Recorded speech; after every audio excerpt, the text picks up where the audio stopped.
See all of needed thy hand provided. Great is thy faithfulness.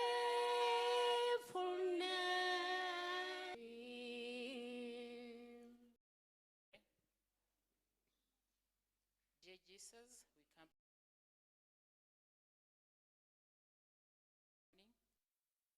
Your kind, your mercies that are new every morning. We feel that we have learned that we can use to better our life. Forgive us our sins, for we pray this in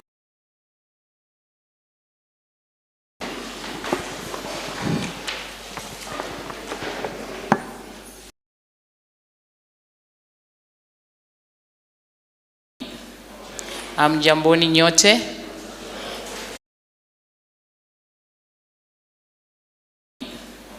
Mjamboni nyote. I want to take this opportunity.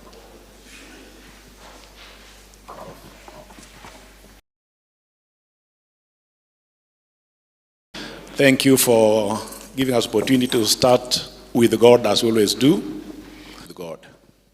And so allow me to share with you from God's word. I have picked two personalities, and the statements they say. And so I would want us to, and the book I have in mind, 1 Samuel chapter 12. And we know that the Israelites have been led by the judges, kings like other people. And so finally,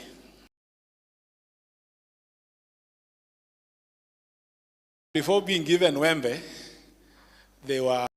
Samuel made a statement that I like. The background, but the verses I have in mind is, now Samuel said to all Israel, indeed, said to me, and I've made king over you. And now walking before you, and I'm old. I have walked you from my childhood to this day. I have walked from my childhood to this day.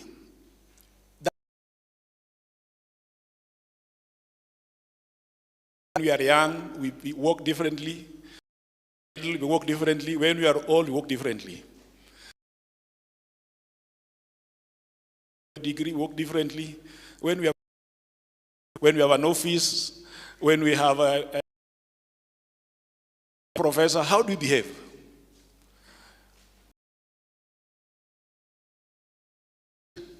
I started it when I was young. I have walked among you. Now listen to the fourth, and before he's anointed, whose ox have I taken? Or have taken? Or whom have I cheated? Whom have I oppressed?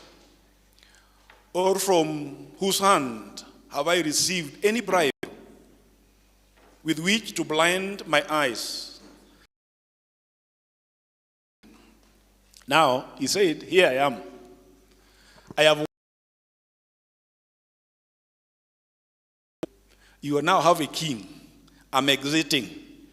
But have I oppressed? Is there anybody? I have a valid thing, I will do what? That's taking responsibility. Whose bribe? Who have I given bribe so that I blind my eye, so that I pretend not to see what I should be? About integrity and fairness, ruler, and now I'm exiting when there's another ruler coming in. But tell me and challenge me, whom have I taken advantage of. If he was, or whose husband, yes, let's have I abused? Yes. Samuel was able to confront where we live. When the time comes for us to exit with grace, some of us also don't want to exit. When the time comes for you to go, you don't want to go. But he said, I'm going. You have said you wanted me out, I'm going. But even before I go, I want to write a statement publicly. And how I pray that when the time comes for us to go, we'll be able to stand, and when we are looked into, there is nothing that in any tint of corruption or oppression that have been found in us. Now, the second person that I have picked is Paul. Now, Paul lived differently. But I'm glad at the end of the day, when he knew he was going to die, by the way, before AD 67, when he was killed in Rome. Before AD 67, before he was killed in Rome, he had the following statement to make. 2 Timothy 4.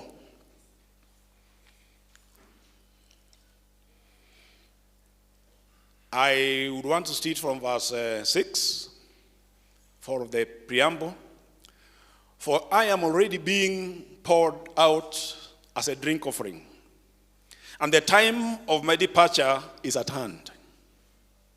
So now it has come from the time he's departing also. And they want to make a public statement about himself. Because he knows himself, the way, you can cheat others, you can lie to others, but there are only two people you cannot lie to God and to yourself, because you know yourself. So he made his personal testimony. And this was the statement that he made. Paul would then say, in verse 7, I have fought the good fight. I have finished the race. I have kept the faith. Finally, there is laid up for me the crown of righteousness, which the Lord, the righteous judge, will give to me on that day, and not to me only, but also to all those who have loved his appearing. So, at the end of life, he stood before he was murdered. He could say, the things that matter in this race that I've been in, he said he has kept the faith. This institution is an Adventist institution. That is true. It's established by the Adventist faith. And as we serve here, could we say that we are serving according to the faith of the Adventists, the faith of the Bible and God? Do we? Do we keep that faith? Could we say, I have? Because this institution has some parameters that we must operate and work within. Have we kept them? Whether in leadership, whether in whatever. But Paul was able to say, I have. I have kept that faith. I've run the race. I've done it according to the rules. I've handled things well. My classes well. My grading well. Everything I've done has been above board. I've not lied. I've not cheated. I've not have under deals. There's some of us who are very good in daytime, but very dangerous at night. There's something, I don't know how we translate it. In my mother tongue, they said, Oyeche to kudi. I don't know how to translate that. They said the rat, it will eat you, but also try to make you feel good. It's the one that is doing more damage to you, but appear friendly. It does more damage, but appear so friendly. He appears to be a very close friend, yet backstabs dangerously. But I'm glad at the end of the road, Paul was able to say, I have kept that faith. I have run my race, and I know there's a crown waiting for me. How I pray that all of us who are here will be able to take a personal stock to know that we have done before God well. There's a time I was working as a student in the store, a canteen at Kamagambo. And there was something that will happen once every month. There was what's called stock taking. That day we will close that shop. And you will go to the stock, everything that was there. If there were 20 pens, now there are 5. You will write there were 20, now there remain 5, and this is what was sold. So that at the end of the road, will they balance? Will what is remaining with what has been used and what has been sold balance? Then when we take a stock ourselves on our own life, when we close people outside and look on our own, leave alone what people are saying, what stock will we say, I have done it? I have been fair. I have been honest. And last but not least, because I was given 10 minutes, that St. Paul talks to the young people. And so if you are only talking about the old, we can also address the young people.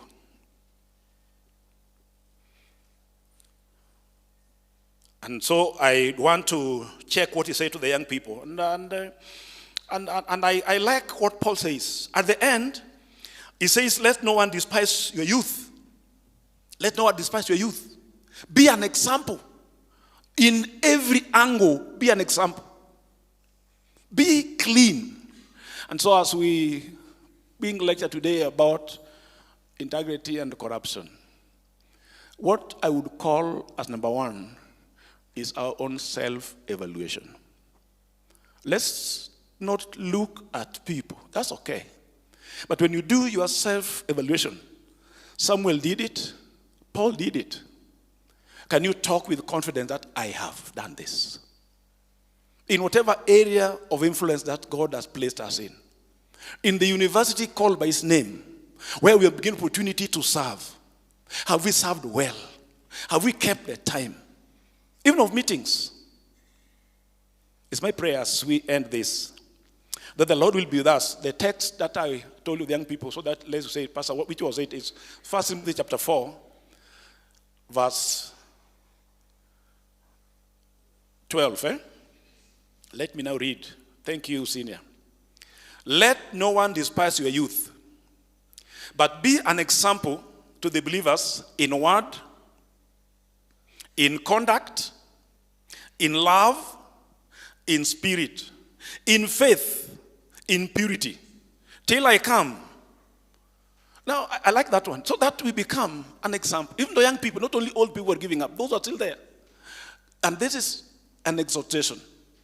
Can we be an example? In word, I've seen many people doing very careless things.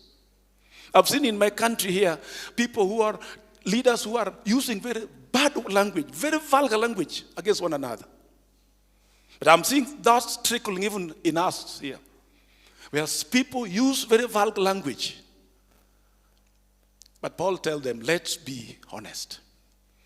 In everything, in word and in deed, in love and in action, let us be above board. May the Lord bless us as we take our positions, knowing, this is what I like, and this is my closing statement, get it. If you let others, get this one. Knowing that all of us, regardless of the position of our education, of our office, will give an account to God. I want to repeat it. Let it be done, be known. Whether it's done at darkness, at night, whether it's anonymous or with your name, whether it is point blank or it is not point blank, let us all know. Finally, we will all give a personal account to him who never slumbers, who never sleeps, who knows everything being done under the table, above the table, besides the table, out of the table. We will all give an account. My prayer that the Lord will help us to serve him faithfully is my prayer in Jesus' name. Let's pray.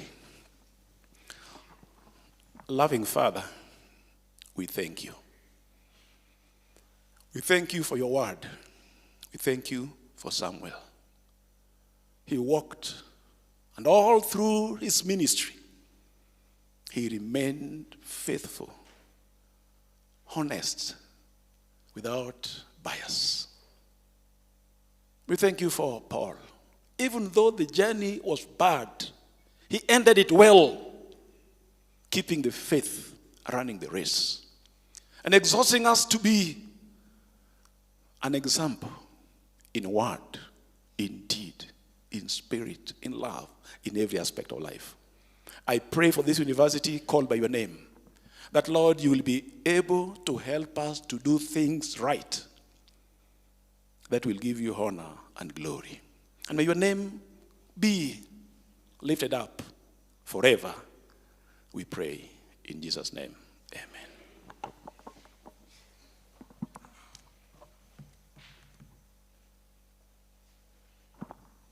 Thank you, Dr. Mumbo, for that inspiring message.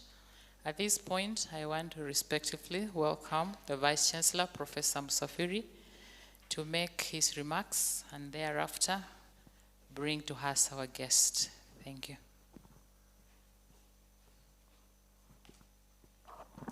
Good morning. Let me begin with some announcement.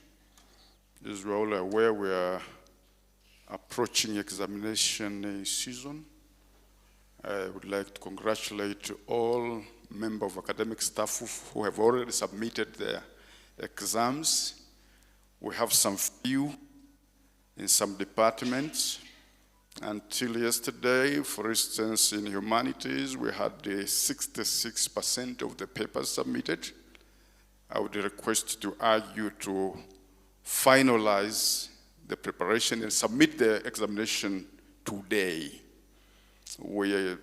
Exams begin next week on the 7th, and therefore we have very few days. But also the invigilation ought to be done effectively, seamlessly.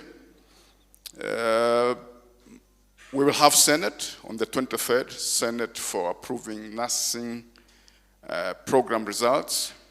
Another Senate will sit on the 7th May for grades from other departments. And let me request the HOD, the deans to arrange themselves, to organize themselves to make sure that we have these results as per the almanac. Marketing is another important activity which is going on. We want to thank the marketing committee for coordinating these particular activities.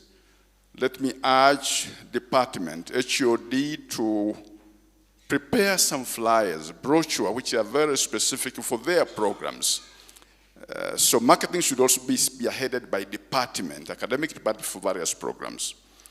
We need to really also facilitate our students, and this has to be done now to make sure that our students participate in the marketing initiative.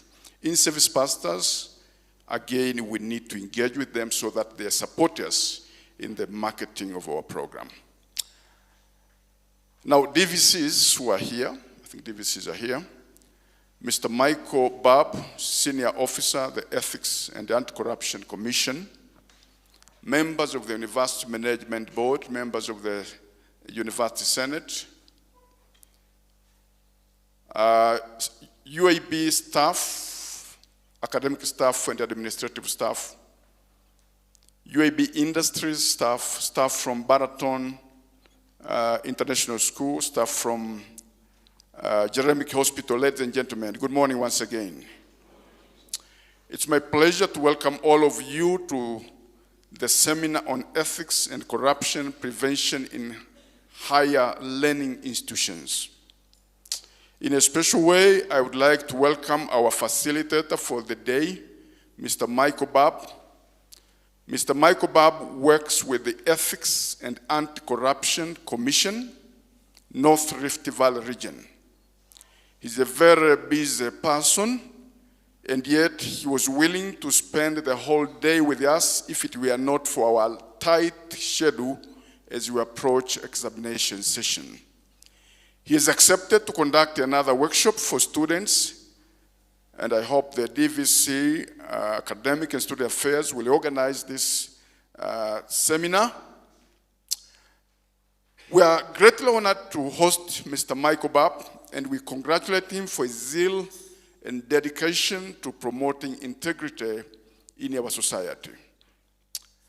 Ladies and gentlemen, the university conducted an induction workshop for its new body of trustees and council in February 2026.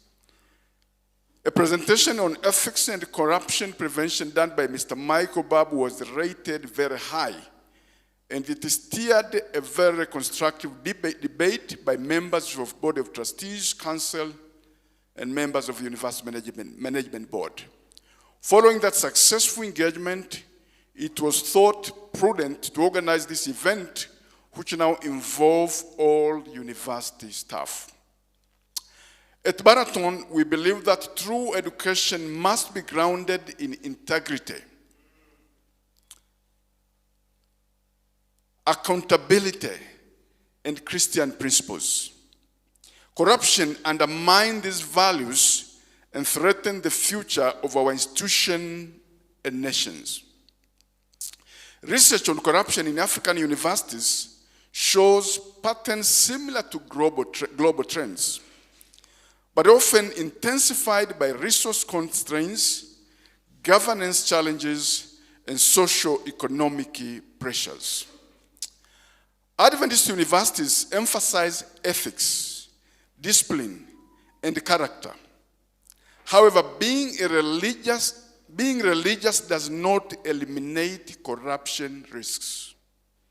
In fact, expectations are often higher, so scandal attracts more attention. Like all human-run systems, Adventist institutions are not completely immune to governance problem or misconduct. Research studies across African universities, including Christian institutions, have identified the following ethics and corruption challenges. 1, examination malpractice and cheating. Organized cheating networks, leakage of exam papers, grade manipulation, impersonation during exams. 2, bribery for grades or admission. Students may pay lecturers or administrators to pass exams or secure admission or graduation clearance. 3, sex for grades, which is also called sexual corruption, particularly affecting female students. 4, pay to honor or questionable academic recognition. And we have a number of examples. Some years ago, I remember in South Africa, there was this church leader who had a certificate. And the program written in that certificate was actually not offered by the institution which was expected to have offered that particular program. But not long time in Tanzania, again, there was this guy in a university, a leader. And when the Commission for University Education came for normal accreditation, they wanted to get all the certificates for leaders of that institution. It was discovered that this person had a degree from what we call degree mills. Now, do you know what is degree mills? These are in the United States. You can get a degree in 2 weeks. You just send $2,000. In 2 weeks, they will send you a certificate. So these are rampant. They're rampant in all of Africa. Not long ago in Nigeria, I remember this, a governor again. That was a misrepresentation of some kind, because during his campaign, he had a CV claiming to have obtained a degree from Chicago University. Yes, of course, he won in that election. He was elected. But eventually they discovered that actually that degree was from another university called the Chicago State University, which is a tiny institution. But he was pretending to be a graduate of a world-class university called the Chicago University. So these things are there. But procurement fraud, university fund meant for infrastructure, books, or research get misused. Contracts may be awarded based on favoritism rather than merit. ghost workers and payroll fraud, non-existent staff drawing salaries. Now, we may not have this problem at that magnitude in this university. But you know what? Even when you deal with the casual laborers, you can add a name. You just make sure that you collect some money out of it. Or you request those people to give you 1,000 or maybe 100 per person. That is, again, something. So that is part of ghost workers and payroll fraud. Misuse of research fund, grant diverted for personal use instead of academic purpose. You prepare a very nice proposal, you get funding for research, and you use this fund. Instead of conducting research, you construct your house. That is part of the problem. Plagiarism and research fraud, copy-paste thesis, paid for thesis and research report. Now, we don't have that problem maybe at UAB. But some time ago, I remember visiting a university. I went there to collect a certificate for my wife. And I was sitting with a student waiting for this university official to open. They did not know that I was a professor. I was a professor sitting with them. As a matter of fact, a director of quality assurance. And they were discussing. They were like, well, how much did you pay to get your thesis? How much did you pay? They were asking themselves. These things are out there. Nepotism and tribalism, unfair hiring and promotions based on connection, misuse of university resources, facilities and fund used for personal gain, admission irregularities, bribery or influence in student admission, weak accountability system, lack of transparency and enforcement of rules. Now, ladies and gentlemen, I would like to encourage all of us to listen, reflect, ask a question. You may also be required to answer a question, so be careful. But most of all, commit yourself to ethical conduct in all the areas of our life. It's now my singular honor to introduce our speaker for today, who is Mr. Michael Babu. Mr. Michael Babu is a senior officer, education and public awareness in the Directorate of Preventive Services of the Ethics and Anti-Corruption Commission, Kenya. Mr. Michael Babu has a Bachelor of Education from Kenyatta University, Diploma in Marketing Management from Kenya Institute of Management, and a Master of Business Administration from University of Nairobi. He has worked for 22 years with the public services, and out of these 22, he has worked for 15 years at Ethics and Anti-Corruption Commission. He has been within the North Rift Valley region for the last 6 years. Let us now bring our hands together as we welcome Mr. Michael Babu.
Good morning, ladies and gentlemen.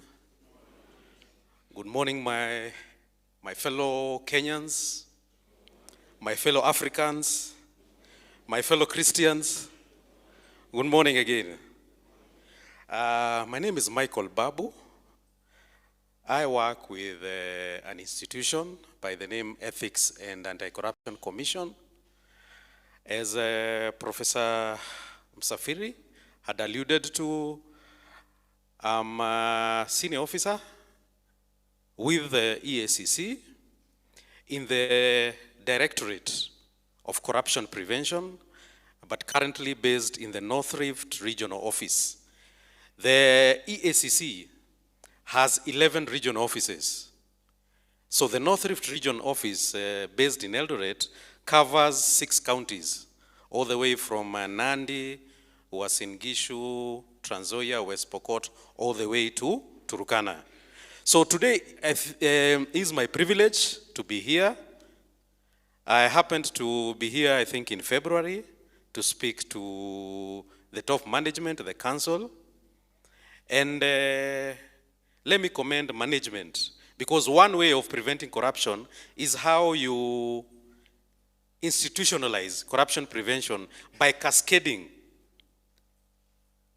that gospel from the council all the way to the lowest cadre in that institution.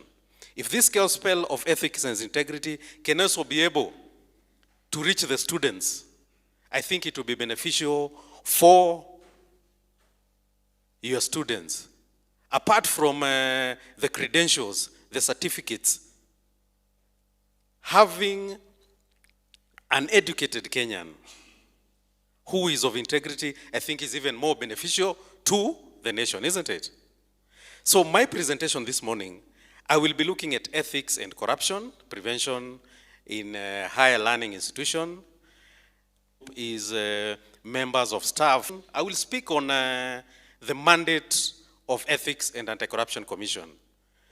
I will also try and define 3 important terms: ethics, integrity, and corruption. Maybe we can have a small discussion about corruption in education, the causes, the benefits of fighting corruption. And as a member of staff of Baraton University, do you feel that you have a role in the fight against corruption? Yes or no? Do you feel you have a role? How about outside the institution? Do you also feel you have a role? How about in your homes? Do you feel you have a role? How about in your local church? Do you feel you have a role? So we'll discuss all that. So I wanted to begin my presentation by looking at a quote. Destroying any nation does not require the use of atomic bombs or use of long-range missiles, like what we are witnessing in the Middle East. It only requires lowering of quality of education by allowing cheating in the examination by the students. So what is the result of doing all that? How do you kill a nation? Patients die at the hand of who? Doctors who did not do what? You know, I had a very funny statement some time back when I was making a presentation somewhere. When someone actually pointed to an issue and he started targeting a certain year that our education system produced some huge numbers of A's. Yeah? So someone started relating. The problem we are seeing is because of, you remember this year, we had these numbers of A's. Yeah? Building collapsing at the hands of unqualified engineers. Money being lost at the hands of who? Yeah? Unqualified economics and accountants running the country. Humanity dying in whose hands? Yeah? Justice being lost where? So the collapse of education is a collapse of who? Yeah? So that's just a reflection.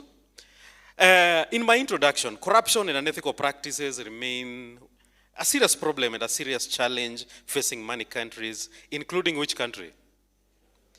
If you look at the Transparency International Corruption Perception Index, the worldwide, that ranks all the countries, you will find that even the Scandinavian countries will have some kind of ranking, isn't it?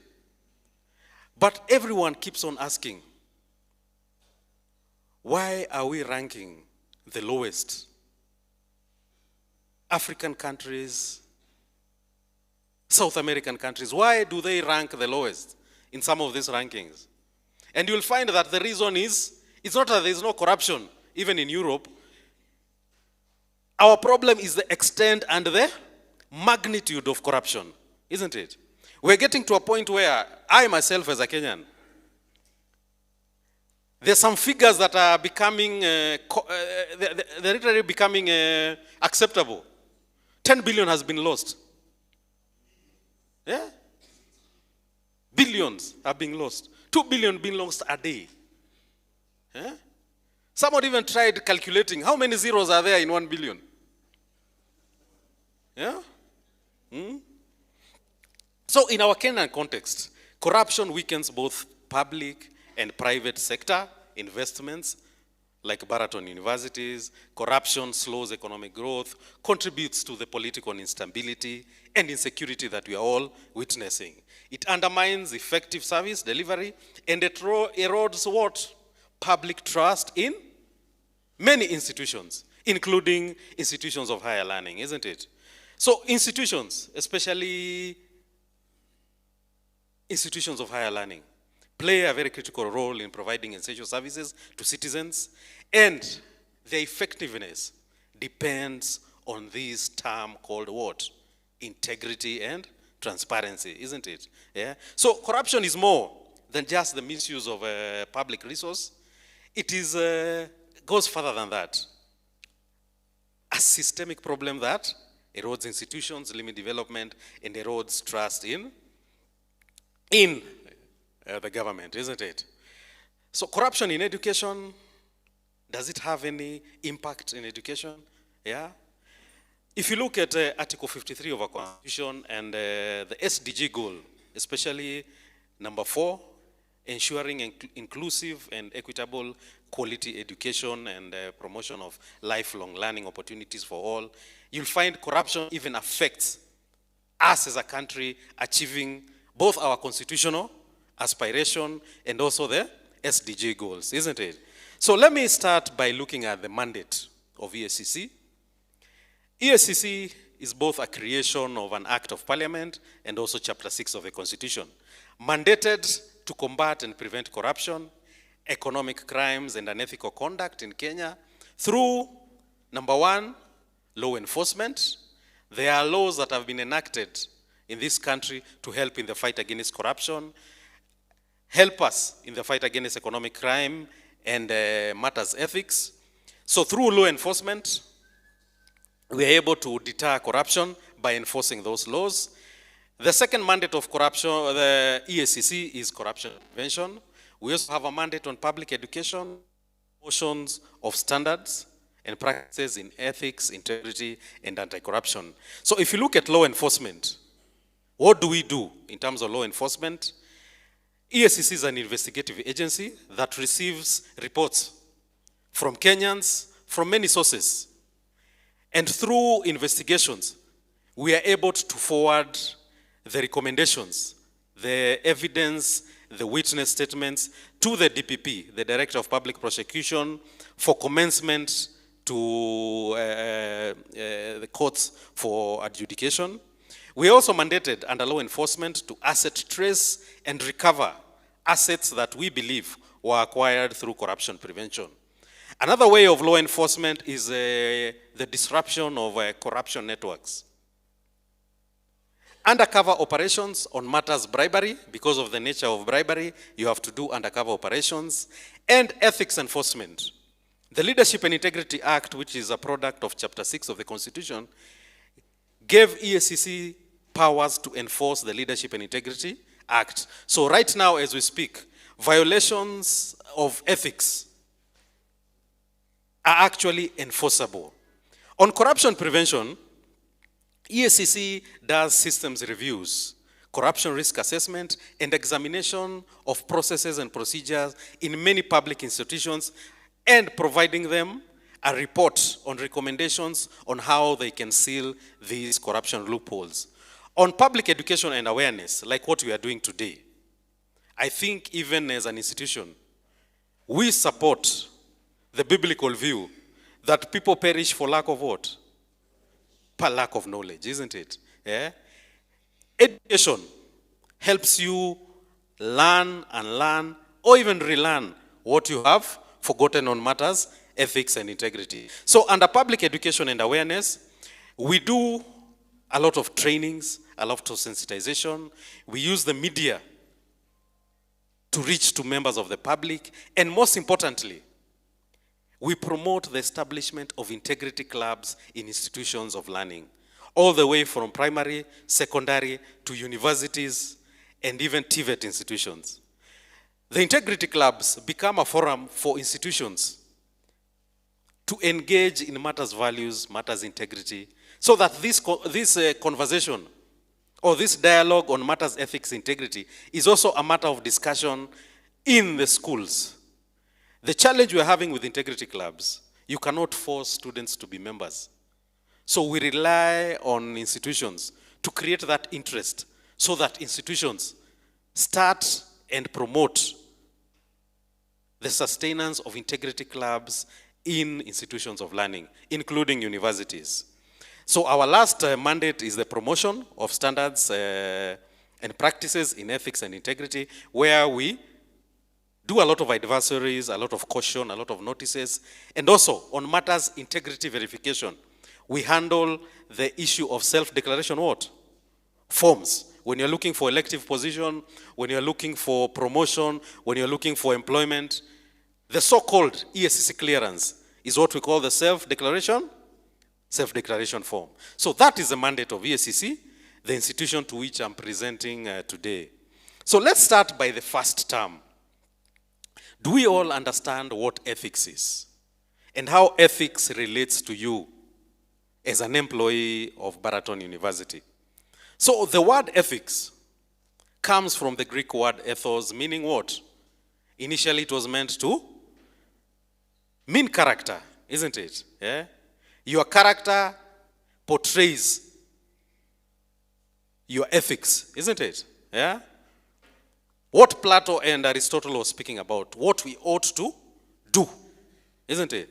So ethics is just a set of principles, a set of moral values that a particular group determines. It's a set of rules that a group of people, take an example, professionals like accountants, lawyers, will agree. In our profession, this will be what? Our set principles that govern our behavior as members in that profession, isn't it? If I look at Baraton University, do you have a set of rules or procedures or regulations that govern how you, as an employee, ought to behave? Do you have one? Yeah? As a public officer, you know, the Constitution considers me a public officer by the virtue that I receive my salary, my remuneration from the consolidated fund. Because I receive my salary from the taxes, I'm deemed a public officer. And being a public officer, there are laws that are legislated to handle my conduct. So for those of you who are not public officers, who dictates your ethical standards?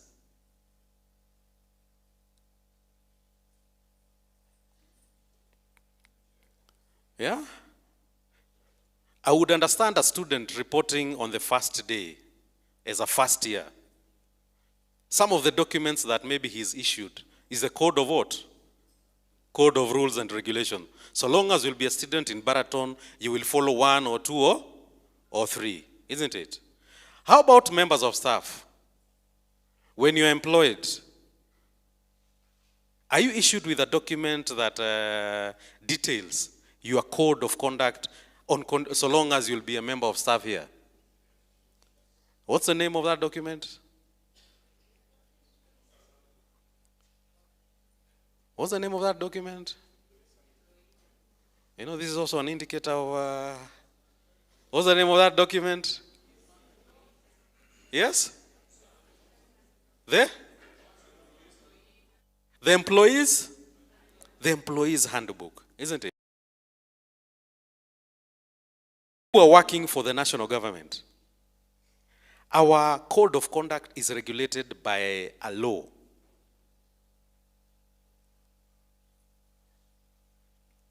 In the year 2003, just 1 year after the NAC government came to power, and you all remember how many were alive in 2002?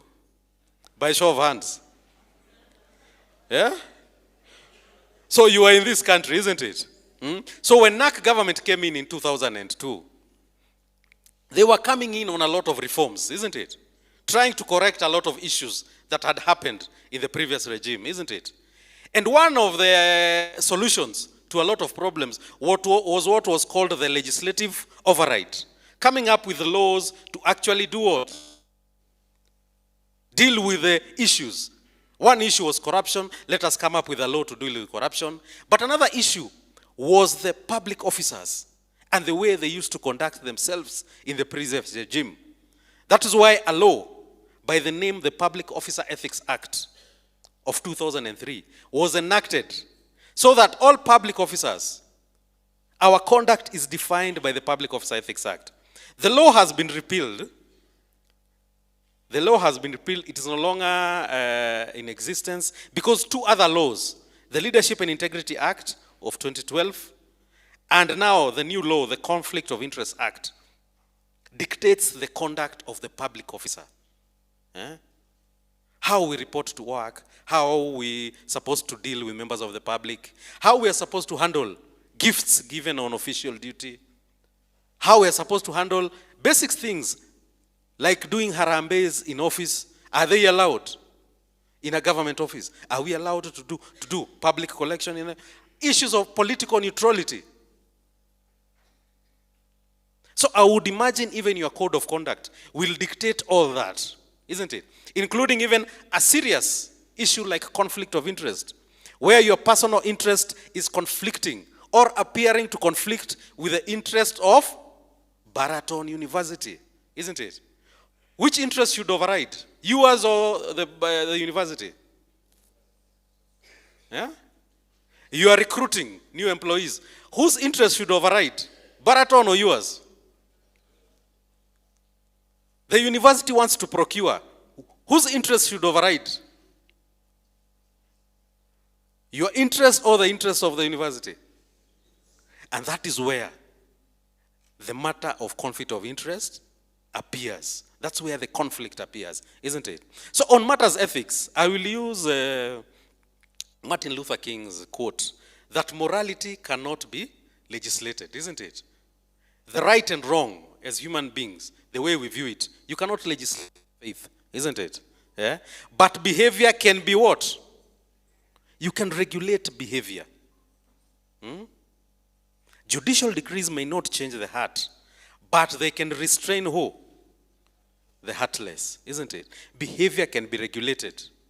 Ethics can be regulated. That is why there is a code of conduct and ethics in an institution, isn't it?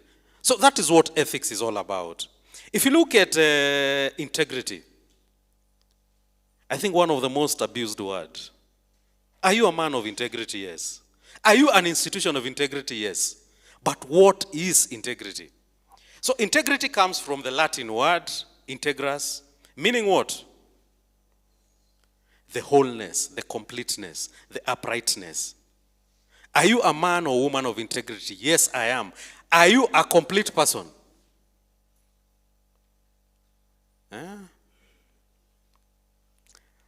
I heard Dr. Mumbo speaking of you after 5, you in the night. You're very different from the person we see during the day. Is that completeness?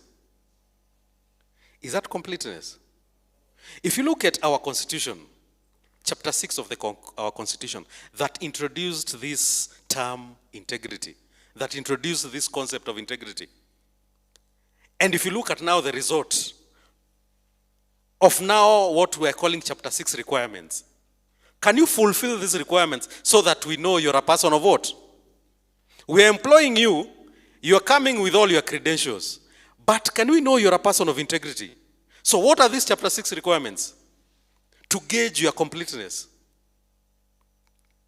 Bring us the code of conduct, what do you call that police? The good conduct from the police. So that if you cannot get that good conduct,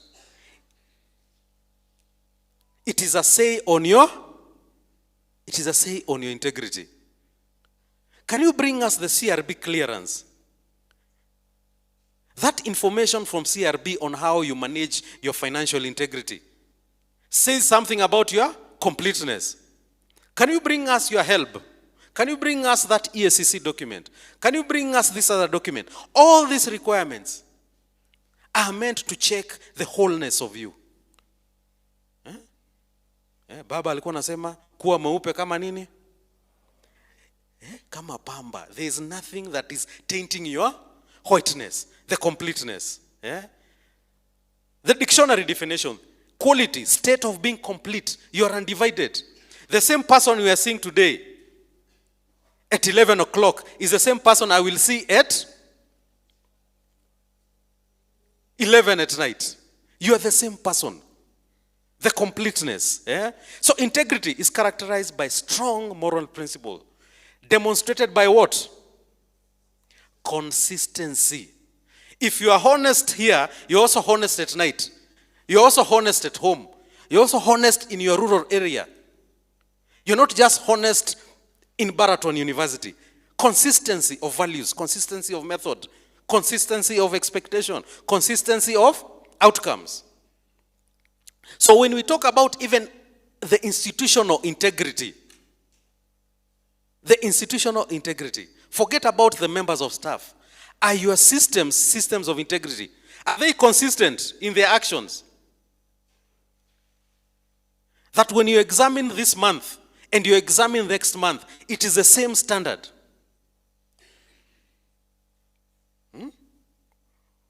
So we are looking at integrity from an institutional point of view, where you are looking at the integrity of the people who manage the system, examination, teaching, evaluation, research, but you're also looking at the systems that manage the processes in that institution. And are they consistent in what they produce? Integrity also connotes deep commitment to doing the right thing. You're not just doing it because there is some resurgence of Gen Zs. Now they are demanding. Now for this season that the Gen Zs are demanding, now we become an institution of what?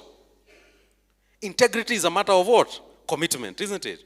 So if we look at the qualities of a person the completeness of a person, the attributes of a person, you are honest, you're morally upright, you are truthful, but don't miss the word what? Consistent.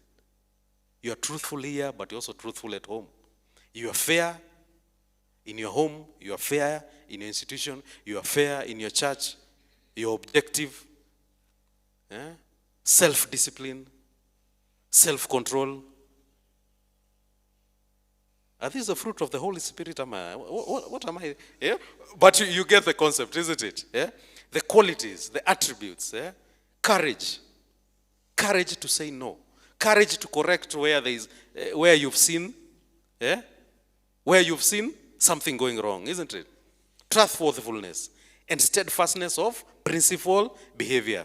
So are there levels of integrity? Are there levels of integrity? Yes, there's personal integrity. Let's look at our society. Is a Kenyan a person of integrity? A person, the Kenyan that you meet outside there, is he a person of integrity? Because he's the foundation of integrity. If we are to discuss integrity from the Kenyan perspective, is a Kenyan a person of integrity?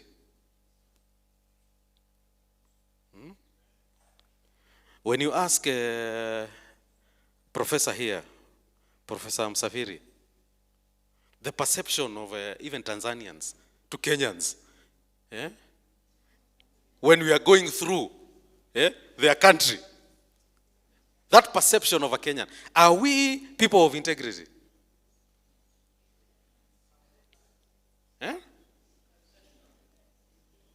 Look at yourself. Are you a person of integrity?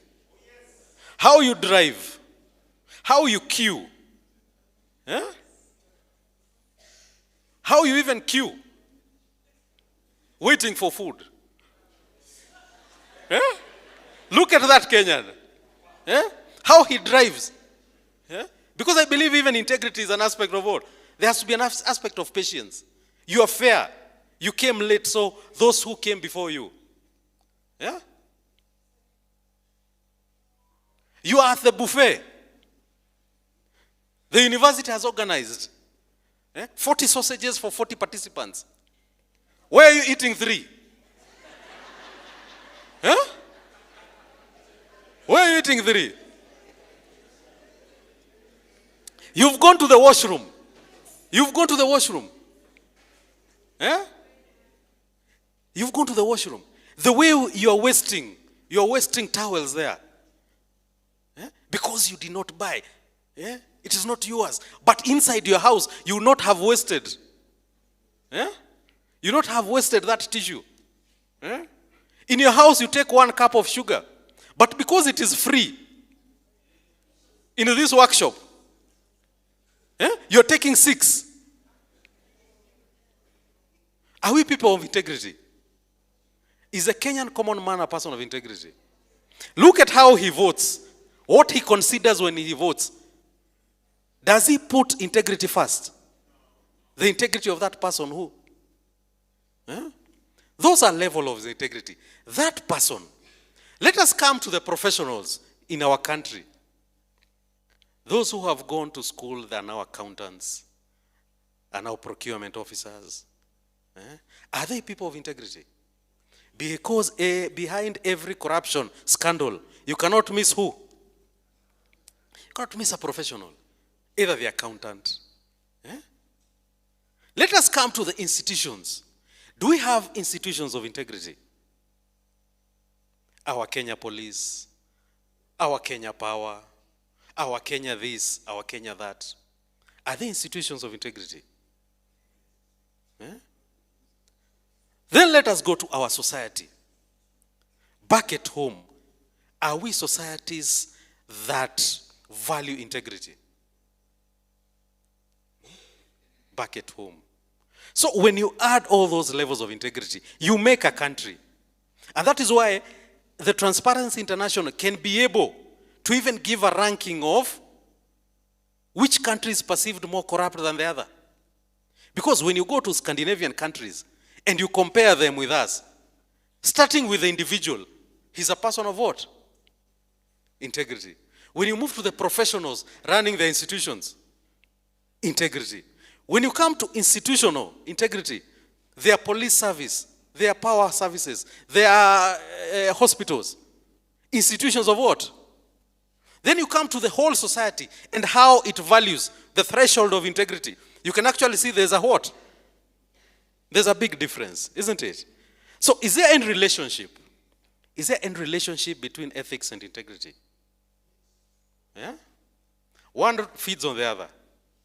Or where is the link? Integrity is a choice rather than what? An obligation. Ethics is an obligation. We are obligating you to follow our set rules that govern our code of behavior. But ethics is choice. Ethics is personal. Isn't it? Ethics is intrinsic. Isn't it? You cannot be forced to be a person of integrity. Isn't it? Ethics is about following the rules, while integrity is about doing what is right. Regardless of what? Regardless of even the ethical rules. Isn't it? Even when no one is watching. But didn't I hear Dr. Mumbo speaking of matters of good character? It's a matter of also avoiding corruption, being responsive, being efficient, and providing what? Quality service, isn't it? So we've discussed integrity, We've discussed integrity, ethics. Let us look at corruption. This word called corruption, from the dictionary term, it means just to break.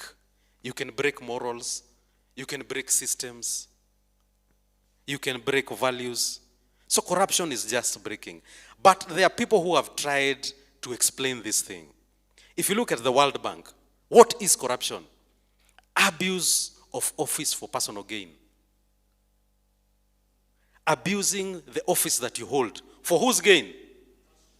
Or for the gain of a group that you owe allegiance. Your friend, your colleagues, your family.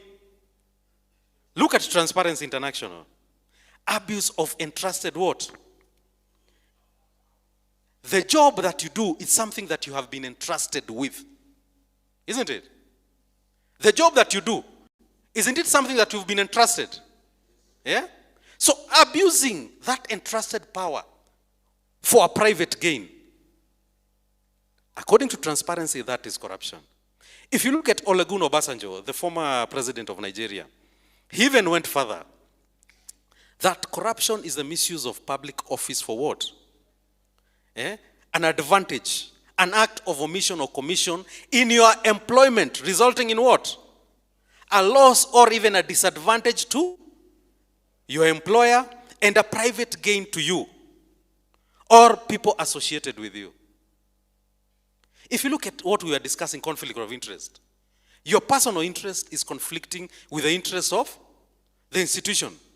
So for whatever omission or commission you do, to give that tender, give that procurement to your friend, who is losing at the end of the day? The institution. Because it would have gotten best value for money. Your interest override the institution or the interest of the institution, isn't it? Yeah? So that is corruption, according to the definition. There's an element of what? A public office. There's an element of entrusted power, isn't it? Misuse of that power that has been bestowed on you. For whose gain? Either your personal or someone close or associated with you. Then who loses? The institution or the country. Let us look at a law that was enacted in 2003. This is a primary law. If you are charged in a court of law in this country on matters corruption, you'll be charged under the Anti-Corruption and Economic Crimes Act of 2003. If you look at the drafters of that law, they tried to define corruption by creating offenses. Isn't it? We can say you are corrupt because, number one, you've engaged in what? Bribery. You've engaged in fraud. Yeah?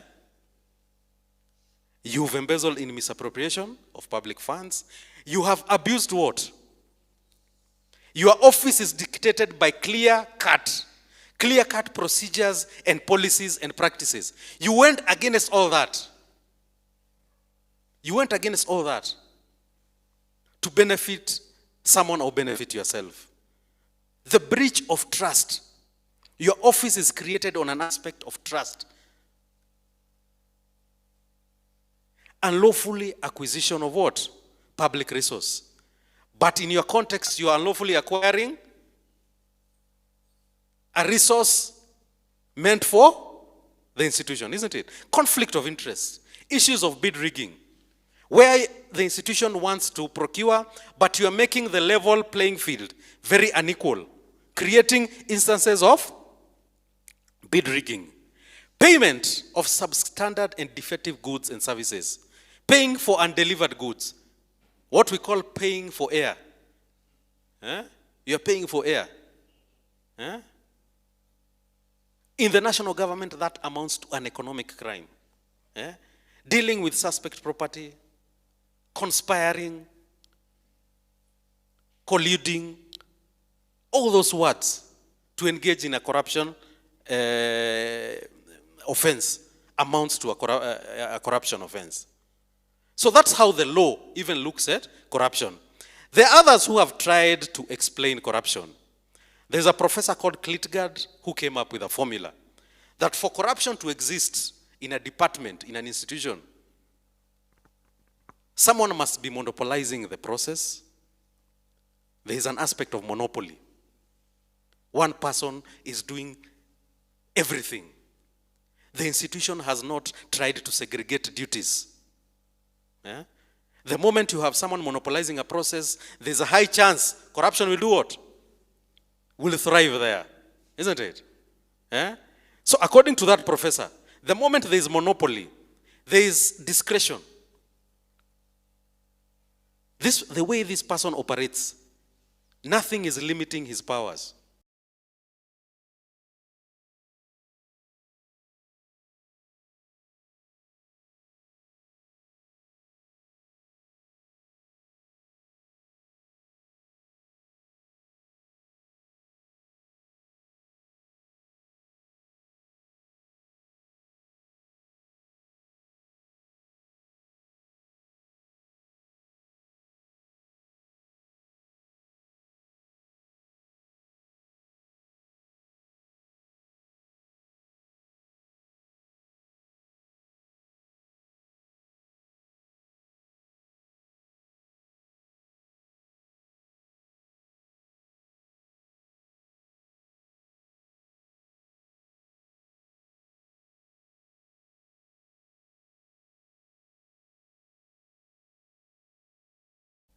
The staff member.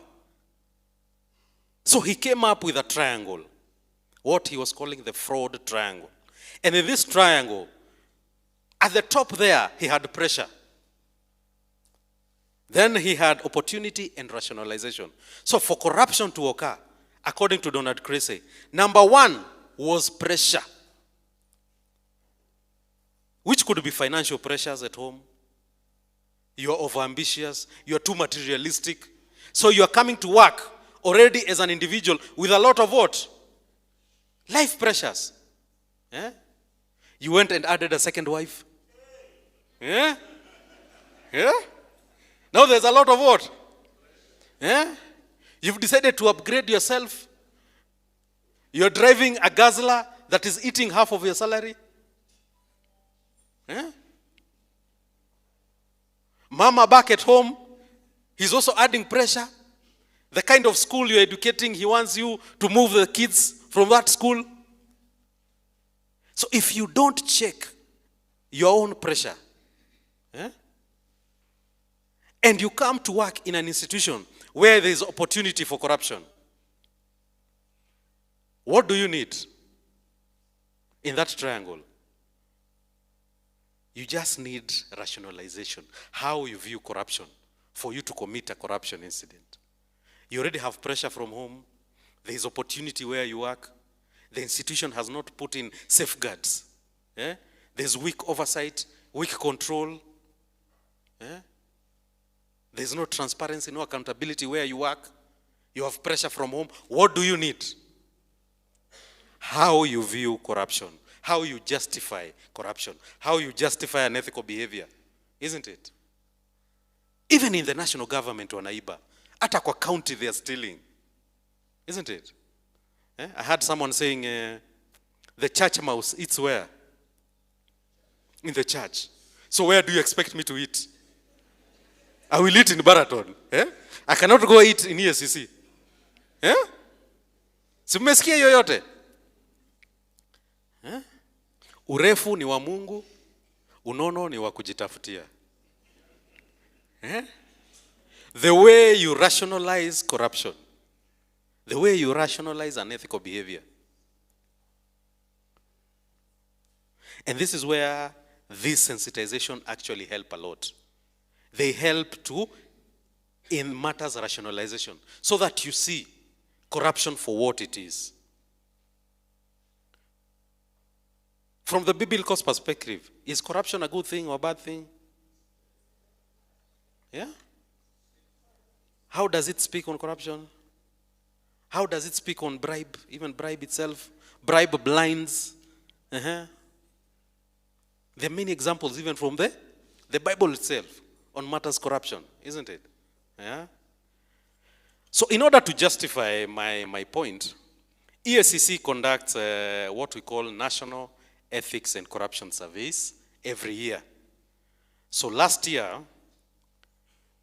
the latest report of 2024, you could see nationally, in terms of that survey, giving of bribes is a big problem, isn't it? So even in an institution that is operating in Kenya, you know bribery is what? It could be bribery when people want admission. It could be bribery in procurement. It could be bribery is a big issue in this country. That is why in 2016 we enacted a law to deal with bribe, the Anti-Bribery Act of 2016. Bribery issues are governed by what? An act. The giving, the receiving, the promising to give. And you see the funny thing about the Anti-Bribery Act, the reason why it was being pushed so that it brings in also the private sector. That act does not apply to just government. Even if there is bribery offense in a private institution, a private university like Baraton, that act still does what? Still applies, isn't it? That was one of the reasons why it was being pushed. The giver and the receiver. Even if the giving and receiving is in a private institution, isn't it? So bribery is an issue you can see there by the survey. Favoritism still being an issue, big issue. Abuse of office. Tribalism and nepotism. Tribalism, a very big issue. Yeah? And now embezzlement of what? Public funds. Yeah? Some of the key challenges from the survey: unemployment. Highest ranking, unemployment. That is why you find when you add unemployment, you will not miss what? Opportunities for bribery, isn't it? People are looking for jobs. So that creates a huge loopholes on matters, bribery. Yeah? Corruption is still an issue, poverty, high cost of living, healthcare, infrastructure, and you can see that. Forms of unethical behaviors, you can still see from the report. So what are the causes? What are the causes? What do you feel are the causes of corruption and unethical behavior? Number one is now very personal. Greed. Greed. And now this is personal. It is how you view the issue of material wealth. The acceptance of your situation. Being content with what you have. Isn't it? Yeah? Greed is a big issue. People are speaking of governance issues, moral decadence, the way the society, our social values, the way they are deteriorating, maybe it's contributing to corruption, ethical issue. Fear. Weak stakeholder involvement.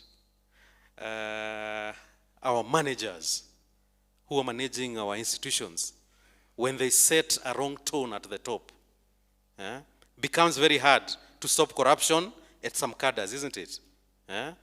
Isn't it? The lack of even role models in the society is an issue, isn't it? The way the society rationalizes corrupt conduct, isn't it? The way society even rationalizes corrupt conduct. And corrupt, the lack of stigmatization of even corrupt people. The perceived risk versus gain of corruption. And most importantly, one tool of corruption prevention is organizational culture. Organizational culture. When you go to the Rome, do like the Romans do. When I go to Baraton, do like the Baratonians do. What do? Are they an institution that promotes integrity? Are they an institution that deters corruption? What are your practices? You are products of your practices, isn't it? I think that is what Aristotle said. You are products of what? Your practices. Right from the gate. How is your culture here? If you have a positive culture, promotes ethics and integrity, that is even a solution towards what? Matters corruption, isn't it? Eh? There's a very popular quote that culture eats strategy for breakfast. Culture eats strategy for breakfast. If your culture is wrong, even if you have a very transformative leader and he comes with very good vision, culture will eat that vision before tea time. If the culture is wrong, whatever mitigation you're proposing gets nowhere because the culture does what? So as an institution, reflect on that question. How is your culture here? Is it a culture that promotes ethics and deters corruption? The effects of corruption are there. We can actually see it all around us. The deterrence of investment, increased poverty and equality, public sector, private sector inefficiencies, erosion of reputation of institutions, lack of public confidence in some of our institutions. Yeah? In the education sector, are we seeing it? Reduced access to what? Education, increased poverty levels, unemployment and equality, low quality of education, legitimacy of, I look at the threat of university education in an era where we have a ChatGPT and all those threats. AI is coming in. Yeah? Why go to a university when I can learn all this from YouTube? But another contributor into legitimacy of the worth of a university education is what? Corruption incidences, stealing of exam, questionable certification, all those, isn't it?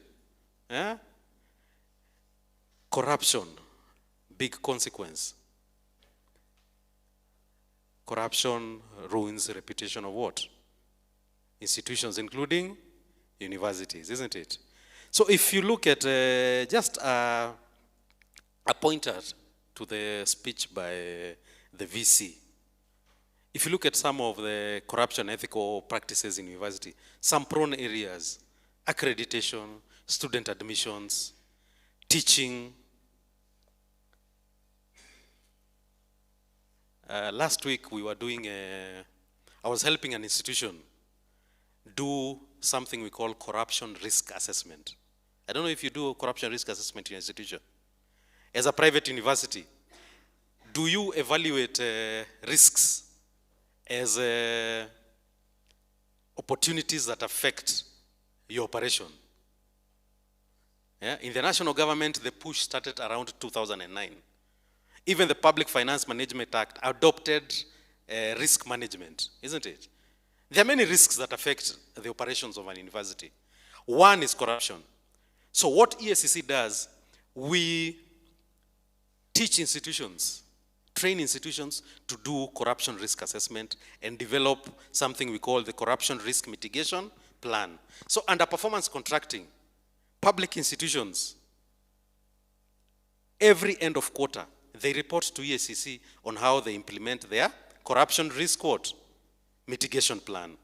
So this institution I was helping last week was a TVET institution. So we were looking at their core business of teaching and the risks associated with teaching. And I was looking at how they were stating the risks. A lecturer not coming to class, that is a risk. A lecturer coming to class and not delivering. A lecturer not delivering the content for the whole. Isn't it? Or even a student who was supposed to fulfill maybe 60% of the attendance, but he only attended 5%, but eventually was able to sit for exams, isn't it? All these are risk opportunities. So the risk assessment helps you come up with mitigation towards what? Even the opportunities that come even from something as simple as delivering content in class, isn't it? Employment, human resource management in university, certification is a big issue. Certification is a big issue. We had a case in our office where one of the public universities, it started as a case, but it was a very bad reflection on the university. A student had fulfilled all the requirements. He got an opportunity for employment just before graduation. So through corruption, this student was able to actually get a certificate before graduation. Then he graduated. Later he came for the original certificate. So he graduated, then he got the original certificate. So years later, those two certificates brought an issue. The student was able to defend himself. He stuck on the second certificate. He denied the other one. And even legally, you could not pin him to that first certificate. But now the question came back to the university. How were you able to issue two certificates with two serial numbers to one student?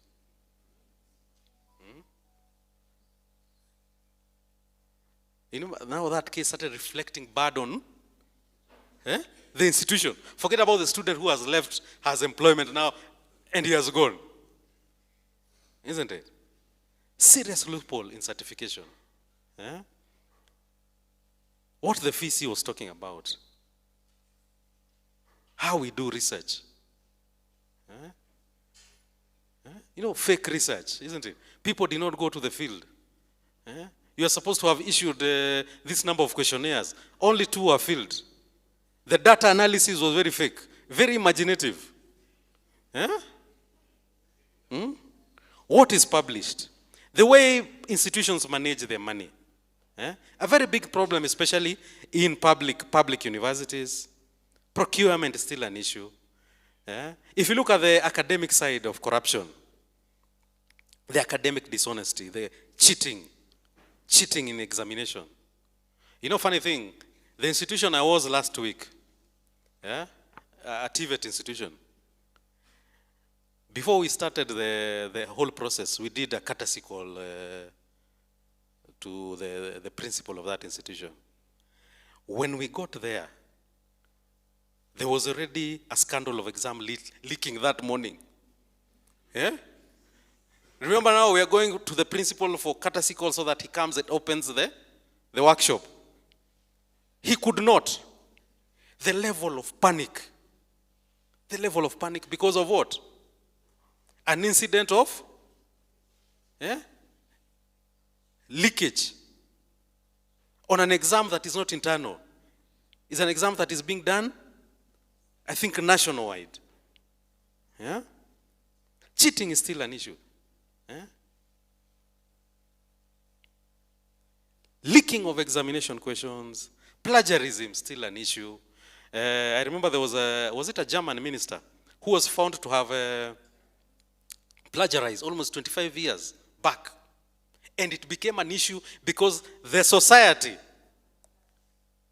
threshold for integrity is so high that he had to do what? He had to lose employment. Would that have happened here? You'd rather die than resign. Favoritism is still an issue, isn't it? So practically, have we gone through? And I think I used this example last time when we were with the council. I think right now we have almost like 4. And these are incidences touching on university. Like the first example, where you could see a whole lecturer requesting for a bribe an inducement to facilitate a resitting.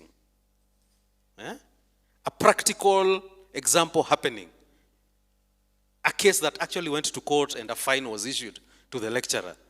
The second one, you can see there. A public university, a private university, where two students now, the other side, where two students went to the registrar, bribing so that they be allowed to graduate. There's also another example of also an officer requesting for a bribe from students to allow them, I think this was in the University of Nairobi, to allow them to run for elections. So this issue of bribery, in as much as we are discussing it from outside there, it is something that is very real. Creates opportunities in a public institution because of the many processes you learn. Either resitting, either marking, either what, either student selection, accommodation, all those things. They create opportunities for corruption. And if you don't address corruption as a risk, by being proactive to prevent corruption, these are some of the incidents that will be hitting you. Are there any benefits of fighting corruption? Yes, there are many benefits. Infrastructure, high level of maintenance on the same infrastructure, economic growth, poverty eradication, job creation, increased investments, both domestic and foreign, renewed confidence of our partners that we are a country that is not engaging in corruption, increased revenue, more resources to do a lot of things, reduced crime because now there are more opportunities for our youth, either to get employment, efficiency of our institutions, the respect, fidelity to the laws in this country. So these are the benefits of fighting this thing. Even as a Kenyan outside there, if you help, if you're patriotic enough to help this country fight corruption, both in the institution and outside the institution, these are the benefits that we'll gain. So as a member of staff, do you have a role? Do you have a role in the fight? We all agreed, yes. From the personal aspect, what can you do? You have a role in terms of role modeling. The young students observing you as an adult in this institution. Lead by example. Walk the talk. Adhere to that code we were discussing. If you're a professional, you're an accountant, there are ethical guidelines that govern your profession. Stick to that. Financial integrity. Being steward of the resources. The printer you have in the office. The printing papers. That institutional vehicle and the fuel. Even your own financial integrity. How you manage your own finances so that you don't get to that situation of pressure. Isn't it? Emotional intelligence. Being self-aware. Developing self-control. Don't be like a flag, you go with the flow of wind. When they want to engage in this thing, what do? You follow there? Don't be like the flag, isn't it? Being diligent, actually working. I know there's a lot of pressure on social media. You can spend the whole day on social media and not work. Being diligent. If you have to work, just work. Isn't it?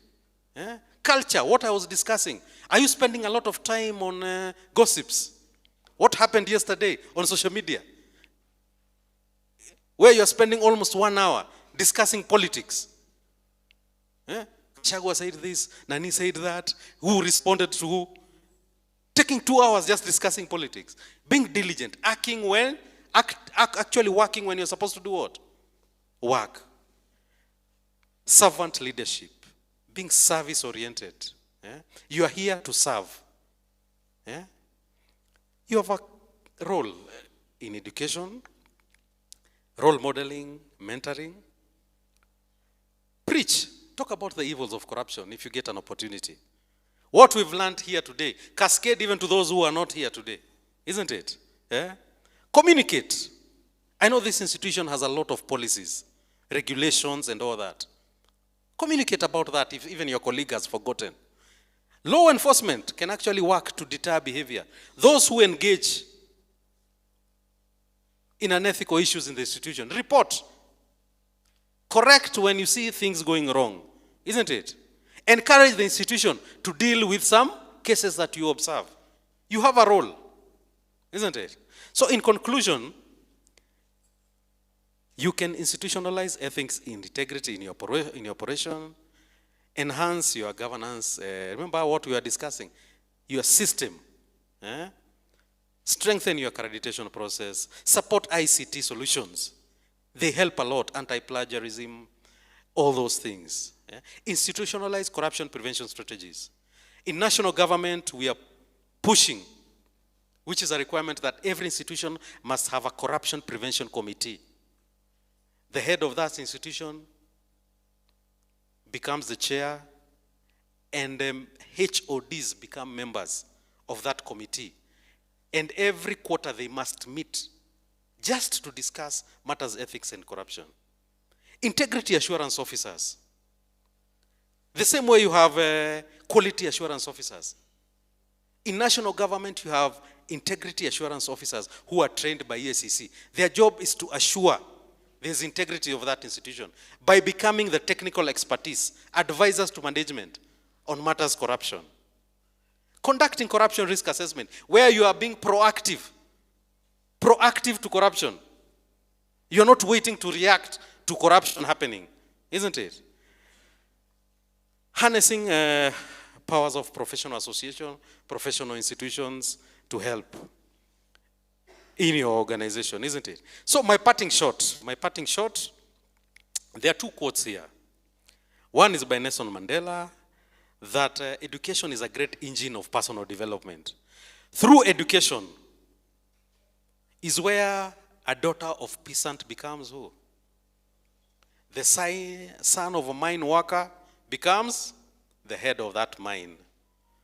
The child of a farm worker becomes a president. Education is an equalizer. When we allow corruption to come into public institutions, you create that inequality. That's why you have some families going through circles of poverty. No one is coming out. Yet education is meant to be an equalizer, isn't it? Yeah? Warren Buffett, one of the richest men in the world, this is what he had to say on how he hires employees. In looking for people to hire, he looks for three qualities: integrity, intelligence, and he realized that if you employ someone who lacks the first one, you employ someone who lacks integrity. But this person is very intelligent, a very intelligent procurement officer who has a lot of energy. What will that person do? And that is what he said.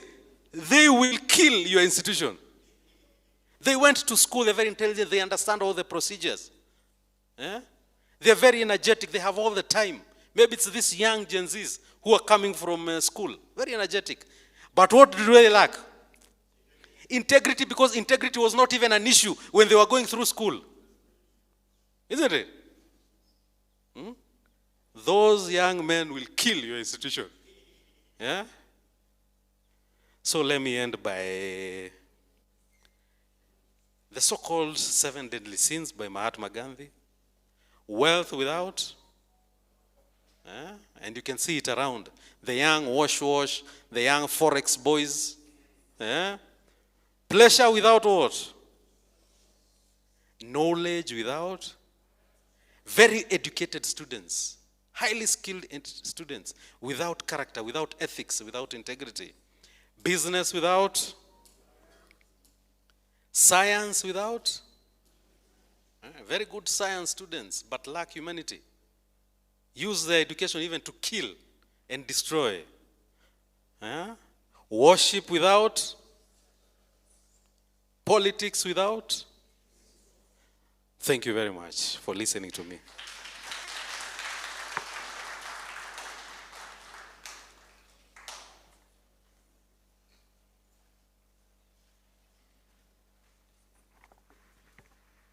I think we need a better clap for Mr. Babu. Can we do, wait.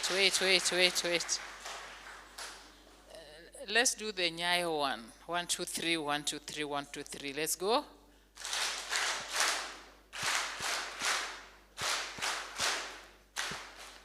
Thank you, fungua, umesahau that bit. Thank you so much. And this time I want to welcome the DVC, Hassa, to moderate discussion, question, and answer session. Welcome. Thank you very much, our Vice Chancellor, my colleague DVC colleagues, and the presenter. Good afternoon. That was a very good presentation, very elaborate, but it won't be complete without interaction. I know you could be having a number of observations or questions. We'll take a few, and there's something I'm happy about.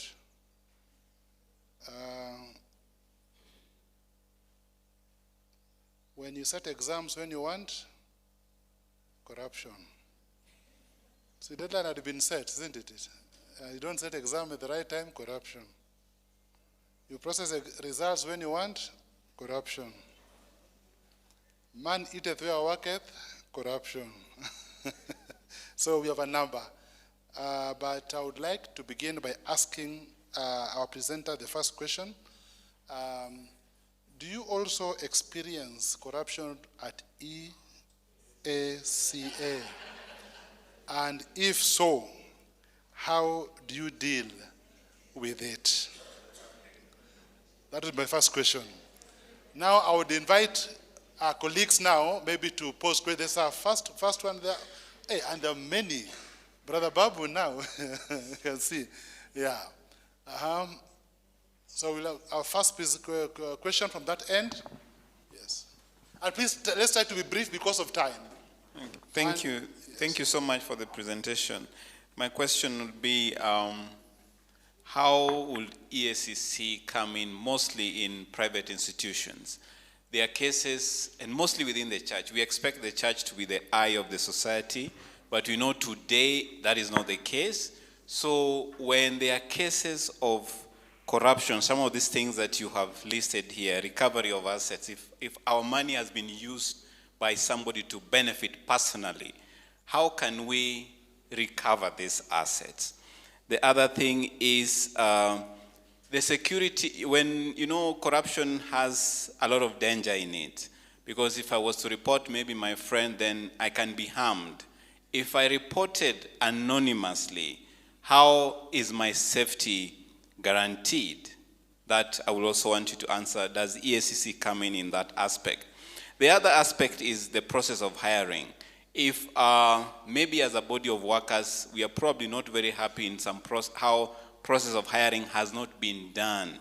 Are there are there channels in which EACC can maybe, as a person, I can approach EACC so that the whole process is put to task or question? Is there a provision for that? Thank you. Thank you. Our next present, yes, our colleague over there. Oh, this. Thank you very much, Bwana DVC. Thank you, Bwana Babu. Indeed, like the VC said earlier, this is good for us, good for our institution. You may want to know, Bwana Babu, that one of our core values is integrity.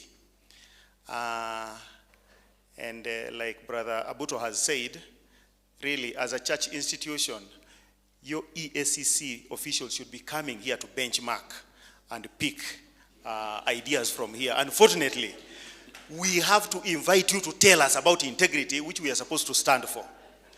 But there is just one question I have. There is a statement that you made, which I liked, but I didn't capture it as a quotation, that when you have a culture in place, even if you brought on board a well-meaning, visionary leader, the culture will eat up whatever, will eat at breakfast, whatever visions they have. And I was just thinking to myself, it appears that is the scenario in which our VC finds himself in.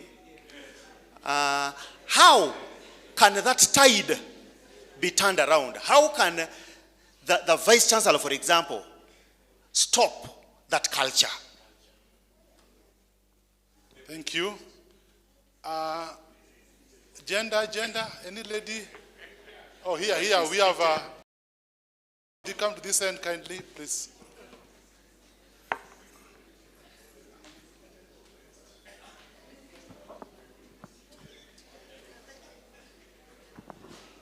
Thank you. Thank you. Thank you, Mr. Babu. My concern is not necessarily about institutions, but I just want to know what EACC is doing, because our villagers, or the village, or the societies that we live in, are actually maturing in corruption and lack of ethics. And I do realize, for example, you are in charge of the North Rift. How much do you go into the grassroots? Do you have representation there? Because I know my colleagues here, we all have homes. We go home, they are our people who live there. But I can assure you that you have work there. So is there something you can do, from the village elder to the chief to any other officer? Because that one is becoming detrimental to our nation. Thank you. Now, can we have the next, last one, then we go for the next set of questions as he answers. Yes, our brother here.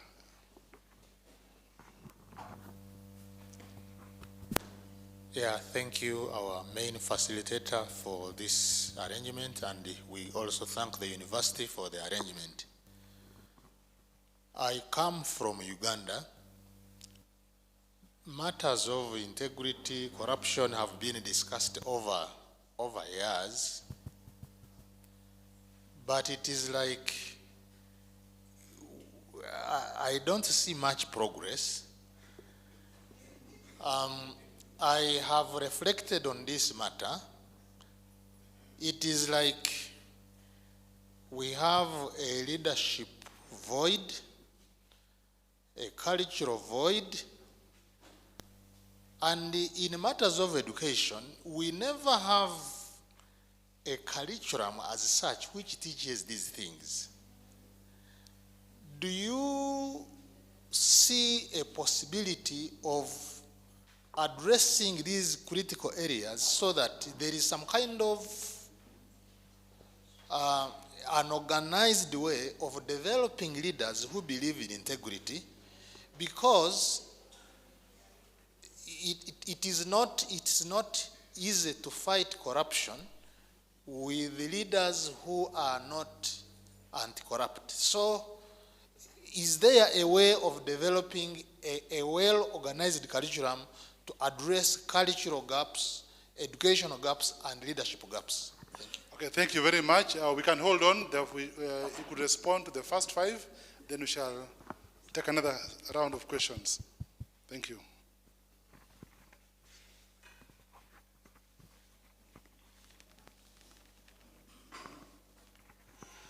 Thank you very much for those hot questions. I can call them hot questions. Let me start the first one. Is there corruption at EACC?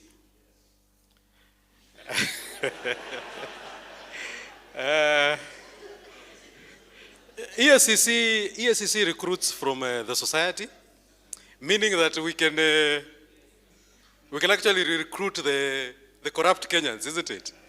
So the question here is, what mitigation has the institution put in place to be able to deal with corruption in terms of employing and having officers who can actually perpetrate corruption in the institution? The first step is usually how you recruit, the vetting process, the due diligence, first of all, on who you're employing. the stringent steps that institution has put in. It's like a sieve towards sieving the problem at the recruitment stage, isn't it? When the officer continues working in the institution has a program called integrity testing. It is an old program in government that was started between KRA and EACC, that you can actually be able to test the integrity of the officer. Yes, you cannot be able to take him to court for failing an integrity test, but it is an indicator of the kind of staff you have in that place. The other step, and I think more critical, is what we were discussing here. The culture of the institution. A culture that does not tolerate corruption. When you as an officer, you've seen one or two of your colleagues who have engaged in corruption and you have seen the consequence to what they've gone through, what does that do to the rest of the officers? It becomes a very huge deterrent to one's engaging in corruption and unethical issues. So even the culture has been a very good tool in terms of deterring officers. Yeah? The last one is the enforcement of the code of conduct and ethics. When the code is known, when the code is seen to be working, and when the code is enforced, you're actually able to deal with a lot of unethical violations by staff, isn't it? So that is one. The second question is the relationship between EACC and private institution, especially where there is theft of resources that are private. EACC, by the way, it has been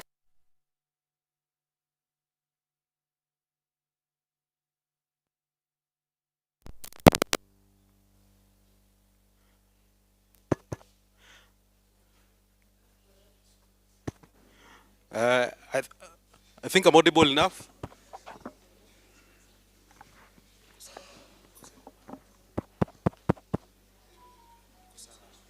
Who is saying this is also corruption?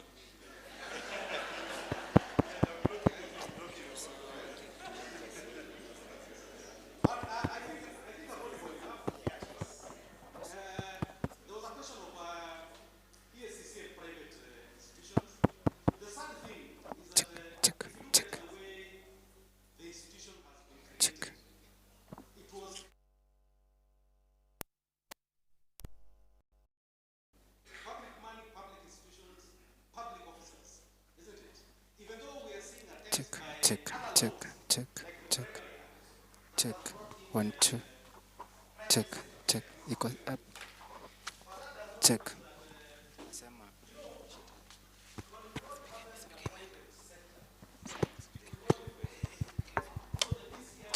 Check. Check.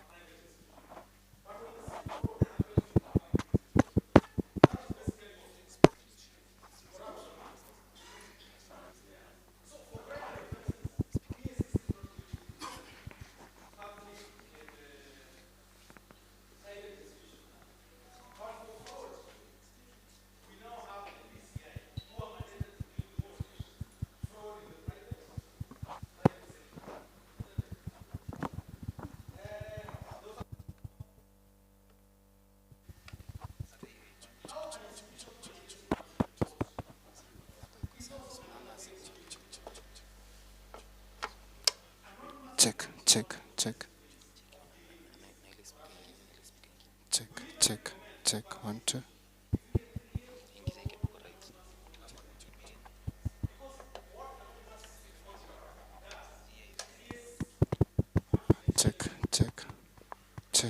Check. Low.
Maybe we'll try and address that cultural erosion of integrity from the school side, isn't it? Now the challenge is to you, the university. What have you infused in your curriculum to address matters, ethics and integrity? Thank you very much. I think I will. Now, we have a challenge of time because going beyond the time is also corruption. So we need to manage our time. Allow me to just have only 2 questions and then follow that. Sister, you're there. And my brother, at the back. Yes, so we begin with sister. Yes. Being balanced. My question is, how does conflict of interest, interfere with the running of the institutions like Barton, specifically where they are making Then, Dr. Owen. Thank you very much to the presenter. I have just one short simple question. I come from the background of being a pastor. And one of the things that I saw in the notes is that we need to preach corruption, matters corruption and integrity. Now, how safe will this pastor or pastors be when we begin to confront matters, corruption, and build up integrity, which apparently are prevalent within the society? Interestingly, I have not had EFCC when some of the churches, we have churches that come out, very forthrightly and condemning corruption. But I've never had the EFCC at any time come out and also try to support or protect these voices. And so when I was asked to the pulpit, how safe am I when I begin and addressing matters of corruption? Thank you very much.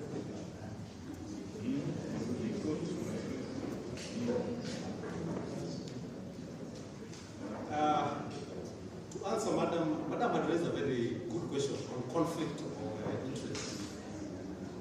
Conflict of interest is where your personal interest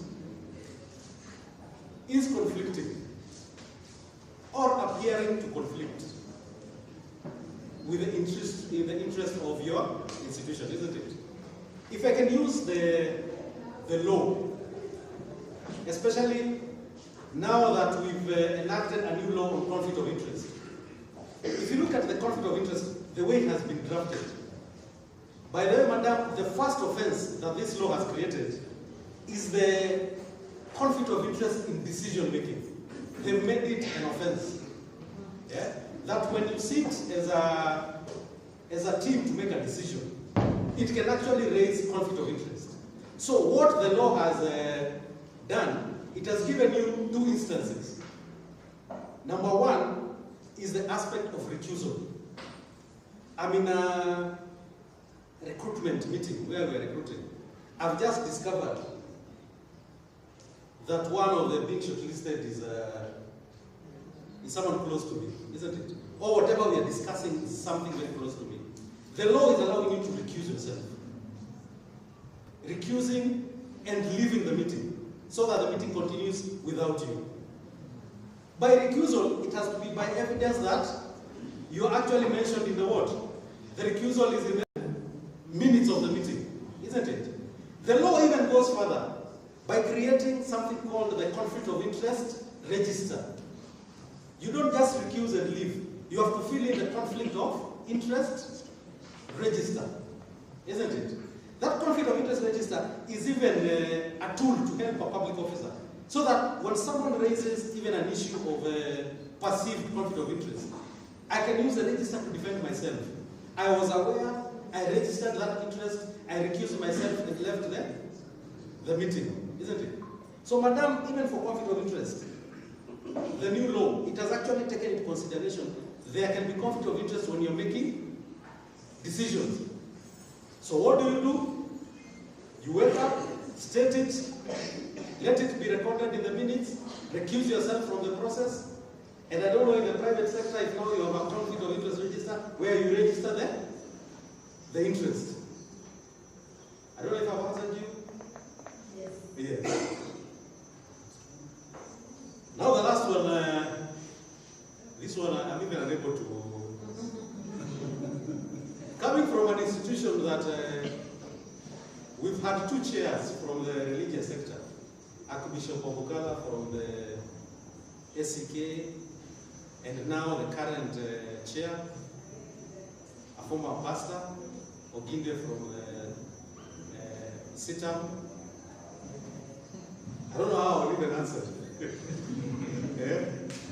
But what we believe as an institution is the powerfulness of, as I said earlier, the powerfulness of the pulpit in terms of changing the souls. Integrity. I don't think we can, as an institution, own Jesus. You even ought to own him more than us, isn't it? So we are not in a competition on matters ethics, matters integrity. Use that pulpit. Let it be a call to change the society. Because we can actually see. By the way, there's a lot of dialogue happening around the issue of religion. Why is it that countries where Christianity is growing, especially Africa and South America, where Christianity is growing, churches are growing, as compared to the Scandinavian countries, where the churches are being closed, they are adopting atheism and all of that? Why is it they are becoming more and more people of integrity, more ethical, while when the church is growing, we are becoming more corrupt? Maybe I'll throw the challenge back to you. Maybe something ought to be done from your side. Asante Zara. Thank you very much. I think that was a very interesting ending that would require research, by the way. And it's true, it's happening that way. So social scientists who are here, we could research on that. Why is that so? So I want to really thank you, Bwana for the effort. And I think he's still around. Maybe there's a question that is burning. You could still consult with him so that he can help you get the answers. Otherwise, I want to return the program back to the DVC Finance. Thank you. Thank you so much, DVC. Engineer, kindly, for vote of thanks.